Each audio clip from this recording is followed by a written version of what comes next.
Hey guys, Mr. Everything here, back with another movie review video, and in today's video, we're going to be reviewing Creed 2. Alright, so Creed 2 comes out today. I actually saw it yesterday at a preview night screening, and for you guys that are new here, how I like to do my reviews, the screen you're looking at right now, which yes, it is the thumbnail for the video, but don't worry, you're not going to be looking at the screen the whole video. I'm going to be splicing in clips and images from the film just at entertainment, and the reason I do that is it cuts down time on editing, and also how I like to do my reviews, I like to talk about the cast, the story, give some of my positives, some of my negatives, and then give my score. Alright, so just starting off with the cast. So obviously you got Michael B. Jordan as Adonis Creed. You got Tessa Thompson as Bianca. You got Sylvester Stallone as Rocky. You got Dolph Lundgren returning as Ivan Drago. And you also have a newcomer, his son, Victor Drago, played by Florian Montianu. I believe that's how you pronounce his name. But anyway, the basic story for this film, you guys saw it in the trailers. Essentially, Victor Drago, the son of Ivan Drago. Ivan Drago killed Apollo Creed. Apollo Creed is the father of Adonis Creed. Victor challenges Adonis, and it's essentially Creed versus Drago over again, and it's like history repeating itself. And yeah, I just love that role reversal. And just starting off with the positives, I was gonna break all my positives into separate categories, but honestly most of them I could put in one category, and that's directing.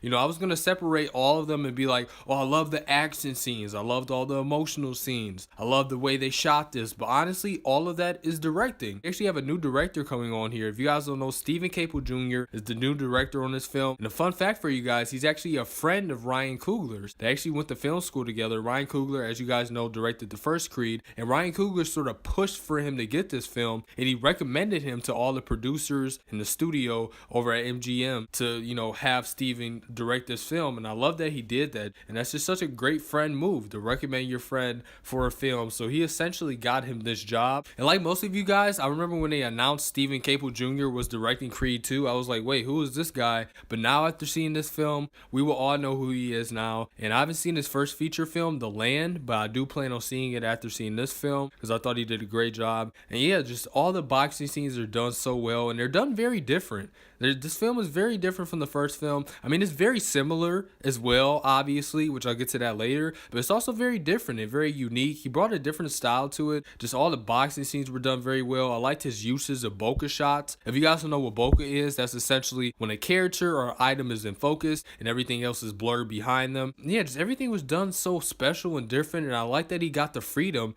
And I actually watched a couple interviews with him, and he seems like such a cool and humble guy. And he talked about that in one of his interviews. He talked about how he got the freedom to do what he wanted in this film, and I like that they gave him that freedom because it really shows, and this really feels like a Stephen Caple Jr. film. And now that I sort of get his style of filmmaking, I'm excited to see what he does next. But yeah, another positive I would definitely say is the Dragos. I think they did a great job handling the Dragos. They really gave them a reason for what they were doing. You actually got where they were coming from. They weren't just, oh, we're the big bad villains. And I also love the way they handled the cheese, because as you guys know, you know, Ivan Drago in the couple Rocky films he was in, you know, it was very cheesy. He was very robotic, and he was very, oh, we must break you. But in this film, they actually say those lines. Ivan Drago and his son Victor Drago, I believe both of them say break you in this film, but it's not too cheesy. They very much ground these characters, but they're also not too serious. They're very just normal. They're very normal acting. It's not too over dramatic. It's not cheesy, but it's also not too serious and dark. It's just right, that perfect balance in the middle. Even though the characters are dark, like these characters are very evil. You know, Ivan Drago is a very evil person, especially for killing Apollo Creed, obviously. But also, you know, his son, he also has that anger and rage inside of him, just like his father, because obviously that's what his father taught him. He taught him how to fight, and he taught him to be this mean killing machine, just like he was when he was younger. And yeah, I love the way they handle the Dragos, and obviously I just love the whole rest of the cast. Sylvester Stallone kills it, obviously,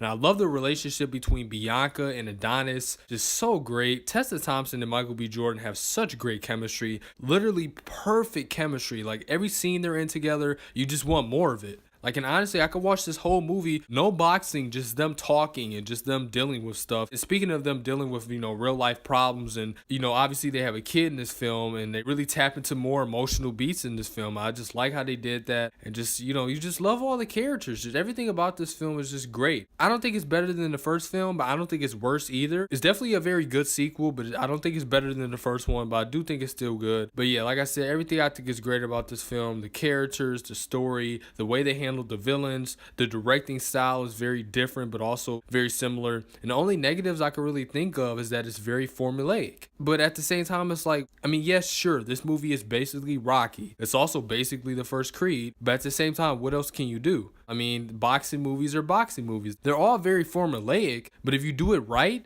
it doesn't seem formulaic. It seems like a very good original boxing film. And I thought they did that with this film. I thought it was very original and very bold, and it had a statement and it had a different story to tell. It wasn't just your typical boxing movie. Even though you have that spliced in there, it still felt very different because they went down different paths. But yeah, anyway, guys, I'm going to give Creed 2 a B-. But yeah, hopefully you guys enjoyed this review. Be sure to like, subscribe if you guys are new. Comment down below. Let me know what you guys thought of Creed 2 if you guys saw it. Check out my other movie review videos, Creed videos, and have a great rest of your day. All right, bye, guys.